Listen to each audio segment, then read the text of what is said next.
Il y a eu beaucoup de routes parcourues, de poussières soulevées depuis 2006, il y a eu la chaleur, les moustiques et parfois la peur. Mais il y a eu aussi des centaines de poignées de main, des échanges fraternels, des couchers en montagne et surtout des ribambelles de frimousse rieuse autour de moi qui comblaient ma journée à chaque fois.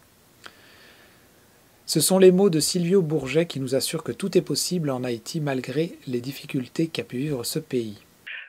Dans le fond, un missionnaire laïque, c'est quelqu'un qui travaille pas pour une organisation spécifique, ni pour une ONG. Il travaille tout simplement au diocèse, puis il va en mission dans des endroits où dans les pays les plus défavorisés, mais sans avoir de grandes missions, juste par amour des gens. Et est-ce que c'est vous qui décidez d'une destination ou vous voyez ça avec le diocèse? J'ai à peu près tout le temps décidé ma destination. Mais ultimement, c'est l'évêque qui va me dire, OK, ça marche ou ça marche pas. Mais j'ai pas toujours été missionnaire laïque parce que j'ai commencé des missions en 2006, je les faisais à mon compte pour moi-même. Jusqu'à un moment donné, en 2013-2014, c'est-à-dire qu'il y avait eu, entre-temps, il y a eu un intervalle du tremblement de terre. En 2010, j'étais à Port-au-Prince. Ça fait que c'est là que les gens m'ont connu parce que la plupart des gens ne savaient pas que je faisais des missions. Ça fait que je travaillais à ce temps-là, j'avais un emploi, je travaillais pour la ville de Gaspé. Puis c'est mes vacances que je prenais pour me rendre en Haïti. J'y allais en janvier. Puis à un moment donné, en 2010, il y a eu le tremblement de terre. Ça fait que là, mon nom a sorti plus. Fait que au diocèse, ils m'ont connu. Les gens du diocèse de la Gaspésie m'ont connu aussi. Fait que c'est là, tranquillement, je me suis approché au diocèse. Puis que l'évêque m'a demandé de m'occuper spécifiquement des missions. D'accord. Et ça consiste en quoi exactement? Ça consiste en quoi justement être missionnaire quand vous êtes sur place concrètement? Ou même peut-être quand vous n'êtes pas sur place? En fait, c'est très juste comme question parce que une mission, ça dure pas 2 semaines, une mission. Ça se prépare. Si j'en fais 2 par année, ça va me prendre à peu près une bonne partie de l'année parce que il faut que je cible quelque chose. Il faut que je m'organise que ce soit réalisable. Je ciblerai pas quelque chose qui est trop gros, trop imposant. Je suis seul. Donc, l'avantage que j'ai de travailler au diocèse de Gaspé, c'est que où je me rends en Haïti, je me rends toujours soit chez dans une congrégation religieuse ou dans un presbytère. Donc, j'ai un pied à terre solide, sécuritaire. Puis, c'est avec ces personnes-là que je travaille le projet que j'ai à faire. Puis, le leitmotiv là-dedans, ou l'objectif principal, c'est le développement durable, puis l'aide aux enfants, l'aide aux jeunes. Je ne sors pas de ces deux objectifs-là. Ça me permet de mieux centrer ce que je fais, puis de ne pas m'égarer. Je vais vous donner un exemple. J'ai participé à la construction d'une école d'agriculture dans le secteur de Léogane. C'est à peu près 30 km au sud-ouest de Port-au-Prince. L'idée là-dedans, c'est de former des agriculteurs pour la région. Il y a 3 ans, j'étais à Jérémie. Ça, c'est complètement dans l'ouest d'Haïti. Là, j'ai construit ce qu'on appelle une maison des jeunes. C'est une maison où les jeunes vont être capables de se rassembler. J'ai emmené des livres, j'ai monté une bibliothèque là. J'ai emmené Internet. J'ai même installé l'électricité sur le bâtiment parce que dans cette ville-là, il n'y avait pas d'électricité. Donc, c'est un endroit où les enfants vont être capables d'aller faire des travaux à l'école, mais aussi à une bibliothèque où ils vont être capables de voir les livres puis avec l'électricité. Ça aide aussi le soir pour la communauté qui veut suivre des cours du soir. C'est le genre de mission que je fais. Donc, si je comprends bien, c'est quand vous êtes... Est-ce que c'est avec vos contacts sur place que vous analysez un peu les besoins de la communauté là-bas? Non, en fait, là, j'y vais parce que je connais quand même assez bien Haïti. Puis, je sais que tant aussi longtemps que je reste dans le réseau des écoles, j'ai ma place, je peux monter à peu près n'importe quel projet. Moi, je suis forestier de formation. Puis j'ai une propension assez naturelle pour l'environnement, la protection de l'environnement. Fait que ces deux choses sont très importantes pour Haïti, puis pour les enfants. Fait qu'on dit que pour la génération plus vieille, c'est comme un peu perdu. Mais les jeunes qui ont 10, 12, 13, 14 ans, quand on leur parle d'environnement, puis qu'on parle de reboisement, ça les touche beaucoup. D'ailleurs, dans les premières années, j'avais été là parce que j'avais formé un groupe, là, c'est un groupe de personnes pour faire du reboisement. Enfin, mon premier objectif à aller en Haïti, c'est de reboiser les montagnes. Mm. Il y a déjà beaucoup d'organismes qui reboisent dans les plaines, mais peu de gens vont en montagne parce qu'en montagne, il n'y a pas d'auto, il n'y a rien, tu vas là à pied. Puis, c'est le dessus des montagnes qui a besoin d'être reboisé. Ça ne donne rien de reboiser le bas de la montagne, c'est le dessus qu'on le prend dégarni.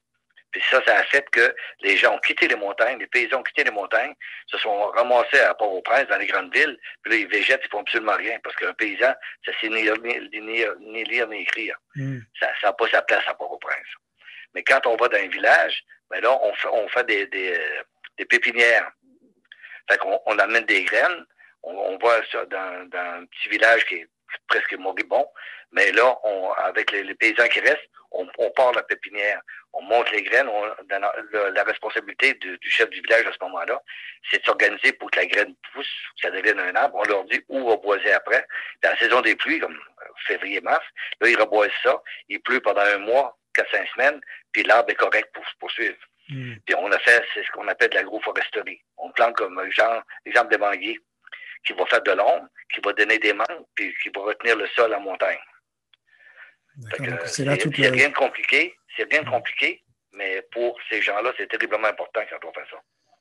Puis justement, j'en viens un peu au communiqué de presse qu'on a reçu qui parlait de boîtes de nourriture. Est-ce que vous faites ça aussi? C'est-à-dire que vous organisez des fois des envois de nourriture? Non, ça, c'était un peu particulier parce que c'est venu en janvier dernier. Je me suis rendu parce que une des missions que j'avais, c'était d'emmener des gens en Haïti pour leur faire connaître un peu l'environnement d'Haïti. C'était d'initiation pour être missionnaire. Ça fait que, bon, tout le monde n'a pas pu venir parce qu'il y avait des conditions assez particulières. Puis en Haïti, ça allait vraiment pas bien, là. Ça fait qu'après ça, il y a eu un peu l'ombre de COVID qui planait. Fait que j'ai été juste avec une personne, mais puis j'avais choisi un orphelinat qui est assez connu, mais parce que c'était comme une mission pas trop difficile. Sur place, il y a de l'eau, puis il y a de l'électricité, puis autrement dit, il y a le gîte puis le couvert. Fait que c'est pour ça que j'ai dit, bon, je me suis dit, ça va être une mission facile pour quelqu'un qui va pour la première fois.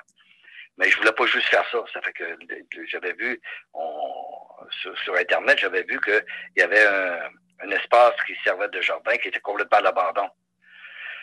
Ça fait que j'en ai de l'argent, puis j'ai dit, je vais remonter ce jardin-là. Puis avec la personne qui j'étais, là, on a tout labouré, on a pris un tracteur, tout labouré, on a tout reparti les semences, on a rempli la moitié de l'espace de production en maïs, en pommes de terre, en concombres, en tomates, tout ce qu'on pouvait semer, on l'a semé là. Fait que fait que là, je me suis rendu compte que ces enfants-là, ce que je sais depuis longtemps, en Haïti, la nourriture de base, c'est du riz, puis les pois noirs. Fait que le pois sert de protéines, mais les enfants mangent ça 2 à 3 fois par jour. Fait que là, je me suis dit, j'aimerais ça. En même temps, j'avais pensé à faire ça avant de me rendre là en janvier. En décembre, à Noël, j'ai commencé à collecter de la nourriture pour l'envoyer. Puis je me suis dit, j'ai 2 mois. Avec un peu de chance, on va croiser les boîtes. Mais ça ne s'est pas produit. Mais c'est pour ça que j'ai envoyé 13 boîtes, là, 13 grosses boîtes de toutes sortes de nourriture que les enfants ne sont pas habitués à manger. Ah oui, OK. D'accord. J'ai vu des sourires quand ils ont ouvert des boîtes. Là, il y avait comme eux, le riz qu'ils mangent, c'est du riz cheap, du riz pas très bonne qualité, genre du Dente Rice ou des choses comme ça. Mais le bon riz, c'est trop cher pour eux. D'accord. Et, juste quand on parle un peu comme vous donniez vos exemples de construire une maison des jeunes ou de reboisement, tout ça, est-ce que vous ouvrez des campagnes de financement pour ça ou est-ce que vous trouvez les moyens financiers ou peut-être même humains pour ça? En fait, là, j'ai lancé juste une seule fois une campagne de financement. C'était à Jérémie pour la construction de la maison des jeunes. Autrement que ça, les gens me connaissent, mais il y a aussi parfois à l'église, il y a des quêtes, les gens donnent de l'argent, mais l'argent rentre quand il rentre pas beaucoup, mais l'argent qui rentre via le diocèse. Les gens envoient de l'argent, parce que ça leur permet d'avoir un reçu de charité. Mais l'avantage, ils savent maintenant que s'il y a 100 $ qui rentrent ici, il y a 100 $ qui vont aller en Haïti. n'y a aucun frais d'administration, il n'y a rien. Fait que ça encourage beaucoup les gens à faire ça. Puis les gens voient ce que je fais. Je fais toujours un rapport sur ce que je fais. Puis les gens, habituellement, sont très, très satisfaits de ça.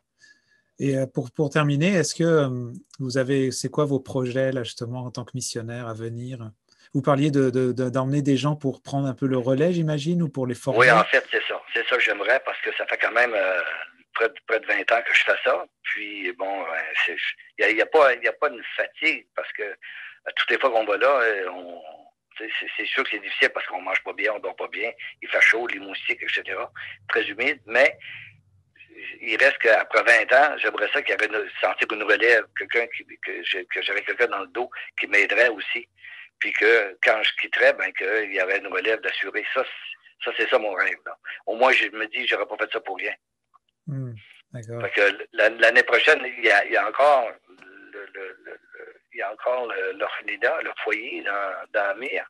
Mais il y a d'autres projets aussi, parce qu'il y a des gens là-bas aussi qui me demandent de faire des choses. Puis j'ai peur, je veux pas m'embarquer dans quelque chose de trop gros, là. Mais j'ai plusieurs demandes qui viennent d'Haïti. Puis il faut que je fasse attention pour pas que je me lance dans n'importe quoi. Si j'avais du monde avec moi, oui. Mais seul, je fais attention. Donc, ça pourrait être un message qu'on pourrait faire passer. J'imagine que les gens, s'ils sont intéressés par ce qu'on discute là, ils peuvent vous contacter, j'imagine, ou appeler le diocèse de Gaspé pour vous trouver, j'imagine. C'est ça, parce que ce que je veux démontrer aussi, là, avec l'histoire des bois, c'est pas grand-chose, mais je veux démontrer que oui, c'est possible en Haïti, il faut juste y croire. Les gens ne croient pas, c'est ça. Puis je les comprends, parce qu'il y a eu, ce qu'on voit à la télévision, c'est toujours les mauvais exemples. Mais les bons exemples, on n'entend pas beaucoup parler. Mais ça existe. Il faut juste faire des petites choses à la portée de ce qu'on peut faire.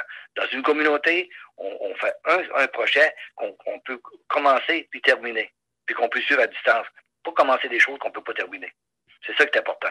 Puis si j'avais du monde avec moi, c'est sûr que ça pourrait prendre plus d'ampleur, c'est certain. 1700 $ en prix. Tous les dimanches, 12h30, jouez à votre super télébingo.